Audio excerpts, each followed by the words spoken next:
Empezando acá la temática de nuestra discusión ciudadana, yo quiero aclarar que la Constitución de la República de Chile es un texto actualizado del año 2010. Hay textos son más actualizados, ¿no? Pero encontré este aquí un poco más visible, un poco más fácil de generar lectura, ¿no? Son básicamente 15 capítulos, ¿no? de texto en sí, ¿no? Vamos a empezar por el capítulo 1, ¿no? Yo le voy a pedir un poco de paciencia porque voy a estar mirando hacia el texto, sí, para poder empezar a hacer la primera lectura, ¿no? Bueno, todos saben que ese libro constitucional se hizo en el año 1980. No voy a discutir las circunstancias que se hicieron. Yo creo que no aporta en el resultado final, ya sea tu visión de izquierda o visión de derecha. Yo espero simplemente que vayamos al tenor, al rigor del mismo texto, ¿ya? Y poder proponer algunos cambios en cuanto sea necesario. Voy a aclarar también que en el primer capítulo del libro, ¿ya? Son bases generales de la misma institucionalidad, ¿ya? Entonces hay muchas cosas aquí que sí pueden mantenerse, ¿ya? Y algunas cosas que, según mi opinión, podremos cambiar, ¿ya? Bueno, el artículo primero, ¿no?, dice lo siguiente: que las personas nacen libres e iguales en dignidad y derechos. Eso comparando con otros libros constitucionales, como un conocimiento, un acuerdo universal, que todas las personas nacen libres y con todo tipo de derecho y dignidad. Lo que sí a mí me gustaría de repente de calificar aquí con derechos y deberes. Yo creo que es importante que la palabra deberes también aparezca ya en el libro constitucional, ¿ya? Es mi opinión que todos pueden tener derechos, pero también tienen sus deberes a cumplir. En el mismo artículo sigue, dice: la familia es el núcleo fundamental de la sociedad. No voy a abrir acá en este minuto un aspecto, ¿ya?, de discusión respecto a qué es lo que se entiende por familia, ¿ya? Vamos solamente a entender que la familia es el núcleo fundamental de la sociedad. Siguiendo, aquí me dice: el Estado reconoce y ampara a los grupos intermedios a través de los cuales se organiza y estructura la sociedad y les garantiza la adecuada autonomía para cumplir sus propios fines específicos. Cuando dice que el Estado reconoce y ampara grupos intermedios, ¿ya?, entendemos que son las minorías, ¿ya?, que, más una vez, ya no creo que sea el momento adecuado para discutir qué es lo que es minoría o qué es lo que no es minoría, ¿ya? Pero encuentro que esos puntos están de acuerdo, son básicamente universales en todos los libros constitucionales, ¿ya? Voy a tratar de dejar en la descripción todas las fuentes, ¿ya?, de los aspectos que saqué de otros libros constitucionales. Yo he leído básicamente la Constitución de Estados Unidos, la Constitución de Brasil y la Constitución de Singapur. El otro punto dice: el Estado está a servicio de la persona humana y su finalidad es promover el bien común, para lo cual debe contribuir a crear las condiciones sociales que permitan a todos y a cada uno de los integrantes de la comunidad nacional su mayor realización espiritual y material posible, con pleno respeto a los derechos y garantías que esta Constitución establece. Este aqui é meu primeiro apunte específico dentro do livro. Eu creio que acá sí debiera tener la palavra deveres, não solamente derechos. Os cidadãos que estão dentro do território nacional têm direitos, mas também têm deveres. É importante que isso quede claro em todos os sentidos. Eu creio também que a finalidade do Estado, e isso sí amerita uma discussão um pouco mais ampla, que lo podemos fazer em um outro vídeo. Eu creio que a finalidade do Estado devia ser um Estado mínimo. Devia ter 3 pilares fundamentais: educação básica, seguridade básica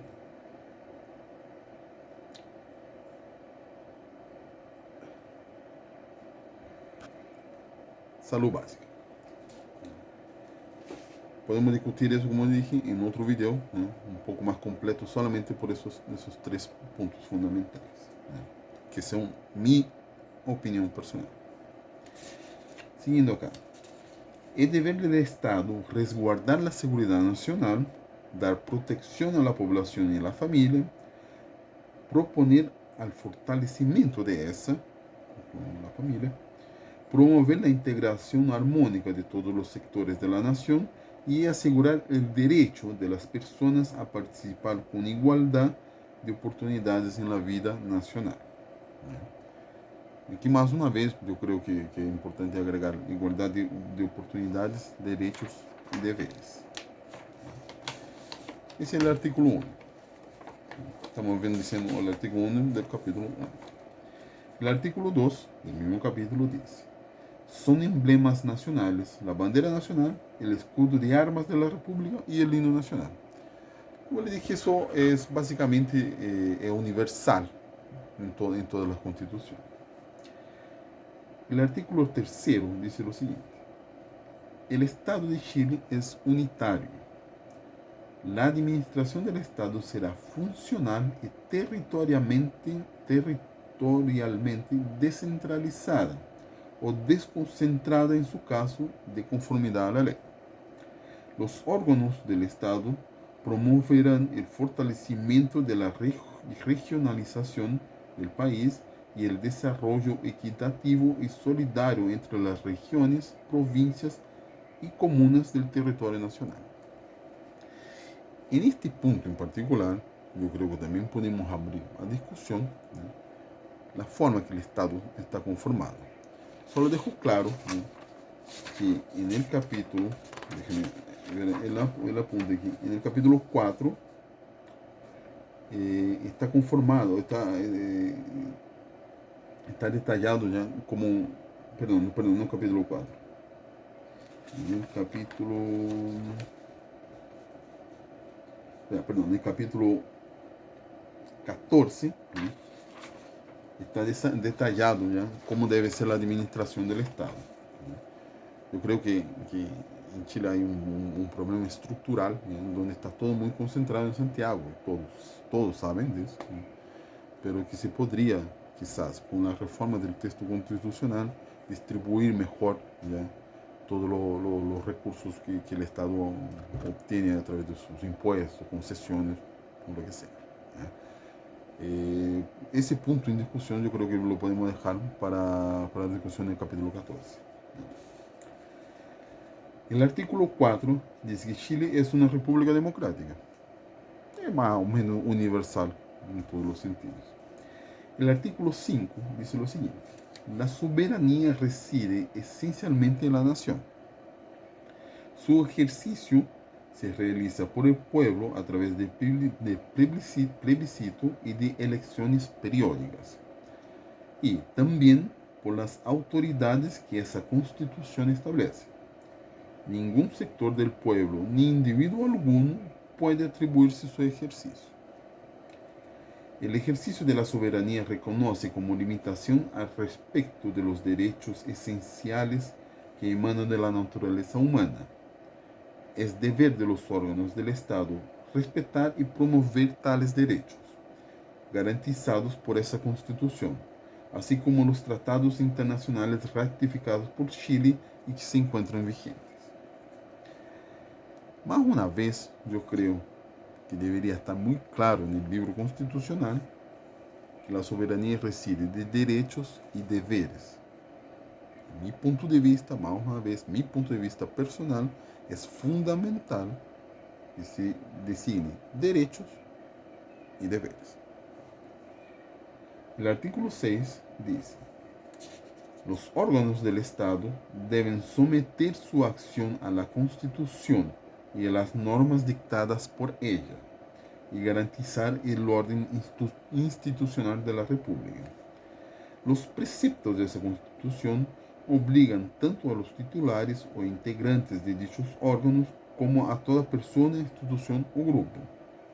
La infracción a esta norma generará responsabilidades y sanciones que determine la ley.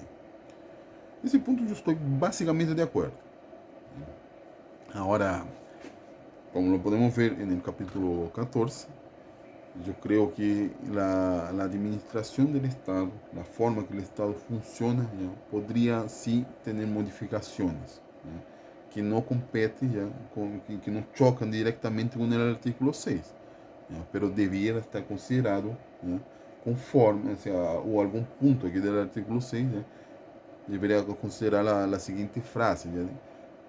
Respetando todos los aspectos del artículo del capítulo 14, artículo número tanto. ¿Ya? El artículo 7 dice lo siguiente: los órganos del Estado actúan válidamente previa investidura regular de sus integrantes, dentro de su competencia en la forma y en la forma que prescriba la ley. Eso, según la lectura que yo he tenido, también es una razón bastante universal respecto a otros libros. Como le dije ya, la primera parte es más institucional. Ninguna magistratura, siguiendo, ninguna magistratura, ninguna persona, ni grupo de personas pueden atribuirse, ni a pretexto de circunstancias extraordinarias, otra autoridad o derecho que los expresamente se les haya conferido en virtud de la Constitución o las leyes. Todo acto en contravención a ese artículo es nulo y originará responsabilidades y sanciones que la ley señale. Esto acá, por lo que yo entiendo, se refiere básicamente ya a algunos estados de excepción, que existe una prerrogativa dentro del mismo libro por estados de excepción constitucional. Y esto está en el artículo 39 al 45 del capítulo 4. Pero acá dice que los estados de excepción constitucional son expresa a autoridad del presidente de la República, ¿no? Cosa que concuerdo, que muchas veces es necesario. Lo que dice aquí ese punto es básicamente que nadie puede autodesignarse la responsabilidad de poder tomar actos, ¿ya? Que vayan en contra del libro constitucional, ¿no? Encuentro un párrafo importante, ¿no? Que debe ser notado por todos los grupos que hacen todo tipo de desmanes y cosas por el estilo. El artículo 8 dice lo siguiente: el ejercicio de las funciones públicas obliga a sus titulares a dar estricto cumplimiento al principio de probidad de sus actuaciones. Se puede poner un paréntesis acá, que muchas veces muchas personas no lo toman en serio ese tipo de artículo, ¿no? Todos los funcionarios públicos, todos los políticos, todos los diputados, senadores, presidente de la República, todo ese grupo de personas son funcionarios públicos.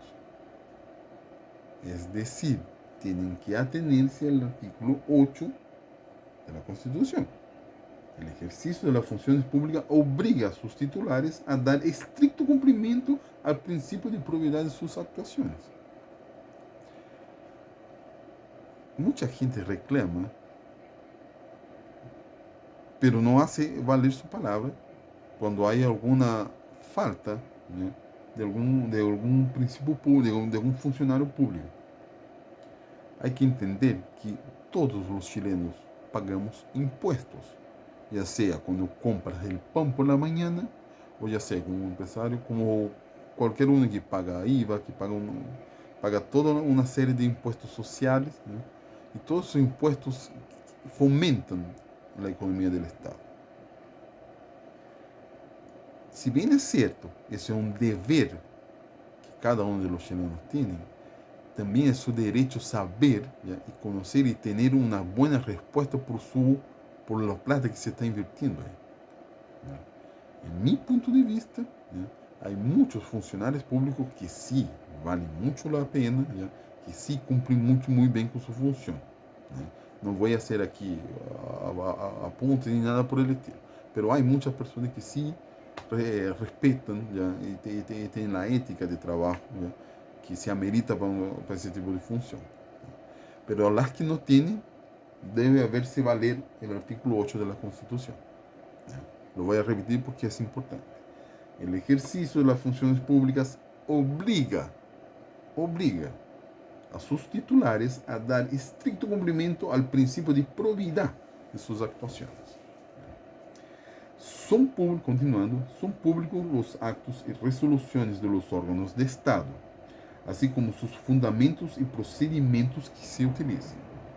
Sin embargo, solo una ley de quórum calificado podrá establecer la reserva y el secreto de aquellos o estos cuando la publicidad afectar el debido cumplimiento de sus funciones de dichos órganos, los derechos de las personas, la seguridad de la nación o el interés nacional.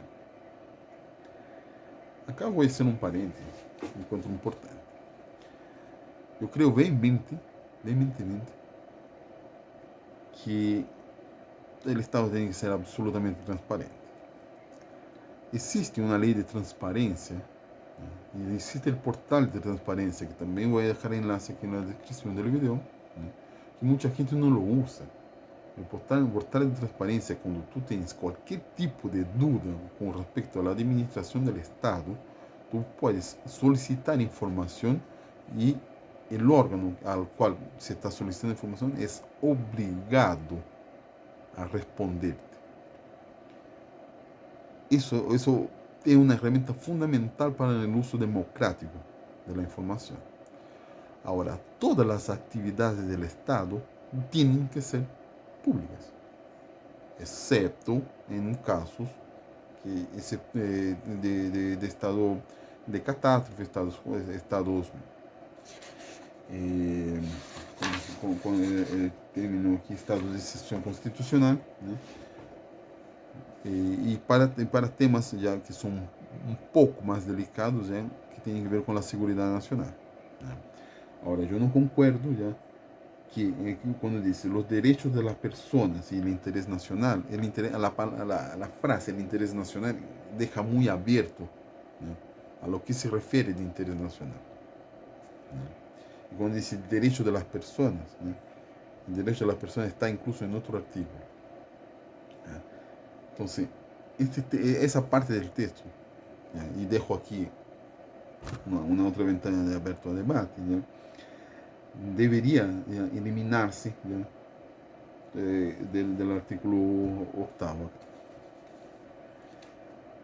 Siguiendo, el presidente de la República, los ministros de Estado, los diputados y senadores y las demás autoridades y funcionarios que una ley orgánica constitucional señale deberán declarar intereses y patrimonios de forma pública. Ese es un buen punto, ¿ya? Pero yo también agregaría, ¿ya? Que no solo ya esas personas deberían declarar su patrimonio, sí, esas personas, sus familiares directos, ya sea esposa, esposo, hijos, y deberían declarar sus patrimonios. Dicha ley determinará los casos y las condiciones que esas autoridades delegarán a terceros la administración de aquellos bienes y obligaciones que supongan conflicto de interés en el ejercicio de función pública. Asimismo, podrá considerar otras medidas apropiadas para resolverlos y, en situaciones calificadas, disponer de enajenación de todo o parte de los bienes. Un buen ejemplo de eso fue en el primer gobierno del presidente Piñera, ¿ya? Cuando se le solicitó, ¿ya? Un fideicomiso ciego, ¿ya? Para las personas que no están muy claras de eso, ya es simplemente entregar a la administración de tu patrimonio, ya, a un tercero, a un banco, a una empresa de gestión de patrimonio, ¿ya? Que lo administre, ¿ya? Para que no haya conflicto de interés, ¿ya? En lo particular, yo no tengo nada en contra que una persona con muchos bienes, con mucho patrimonio, pueda participar de la vida pública, desde que toda su actividad profesional sea absolutamente transparente. Cualquier persona que participa de la vida pública tiene que tener ese grado de transparencia. Ese artículo trata exclusivamente de eso. No creo haber mayores cambios respecto a ese artículo en particular. O sea, esa parte del artículo 8 en particular. Bueno, el artículo 9 es importante. El artículo 9 dice, el terrorismo en cualquier de sus formas, y ojo con eso, en cualquier de sus formas, es por esencia contrario a los derechos humanos. En todo el universo de las manifestaciones de octubre del año pasado, se llevó acá, se llevó a tona todo el tema de derechos humanos. Yo no quiero ser muy estridente con esa posición, ¿ya? Pero los derechos humanos debieran tratar de las víctimas, de actos terroristas y no de los victimarios. Los victimarios, según la propia Constitución, en el artículo 9 de la Constitución, es por esencia contrario a los derechos humanos. Los victimarios son contra los derechos humanos. Hasta porque no hay justificativa que te lleve a tirar una piedra, a tirar una molotov, ya sea a cualquier persona, ya sea a la fuerza policial o a alguna persona o alguna persona natural.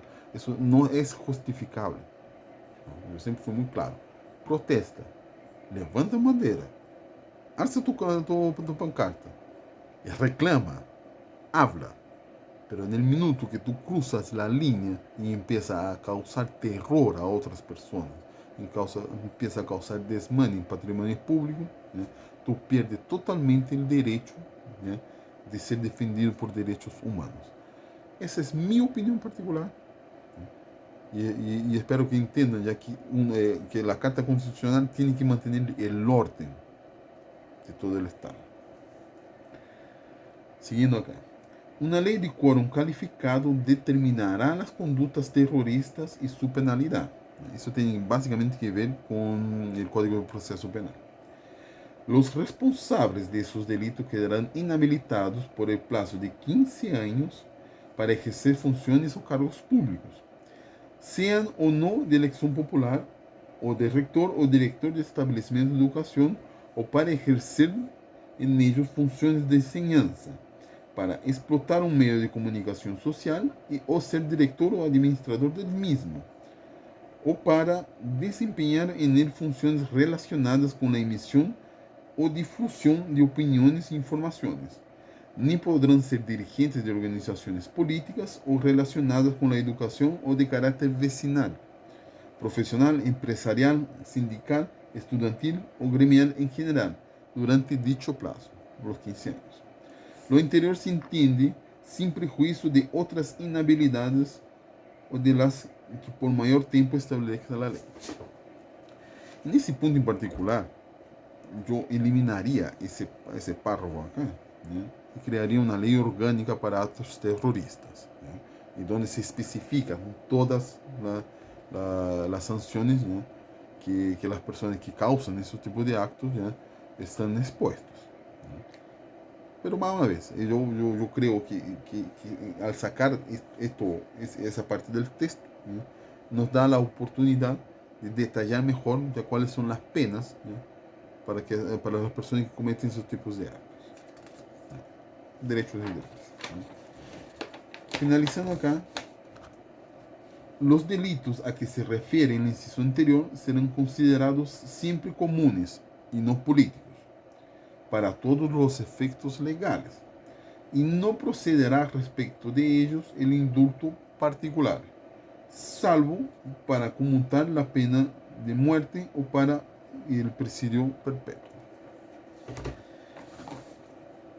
aquí habrá discusión, ¿no? Como yo le dije. El artículo 9, ¿no? Tiene que ver básicamente con actos terroristas. Mi opinión respecto al libro constitucional es que se debiera crear una ley orgánica dentro del Código de Procesamiento Penal donde se exprese básicamente las sanciones a aquellas personas que cometen actos terroristas están afligidas. Ahora, soy muy favorable, ¿ya? Dentro de estas sanciones, ¿ya? En que las personas que comprobadamente cometieron actos terroristas paguen por sus actos. Y cuando yo me refiero paguen, es paguen con dinero. Tienen que pagar, tienen que resarcir sus actos. Quebraste un auto, págalo completamente. Quebraste un kiosco, incendiaste el metro, puede demorarte 10 años para hacerlo, pero lo vas a pagar. Es la única forma que yo veo de poder responder a altura un tipo de acto terrorista desse y evitar que ese tipo de cosas pase en el futuro. Pero como les digo, eso está abierto a discusión, abierto a debate, ¿no? Yo escucho todas las partes, ya sea la derecha, ya sea la izquierda, ya sea el centro. Y yo voy a aclarar acá que mi posición política aquí es irrisoria, ya no tiene ni siquiera una, un valor a pesar, ¿no? Porque aquí es simplemente discutir los aspectos que van a estar dentro de la Constitución, ¿no? Yo creo que deberíamos considerar en esa ley orgánica, que trata del artículo 9 del capítulo 1, ¿no? Todas las sanciones, ¿ya? Que las personas que cometen actos terroristas son afectas, ¿ya? Y también detallar claramente, ¿ya?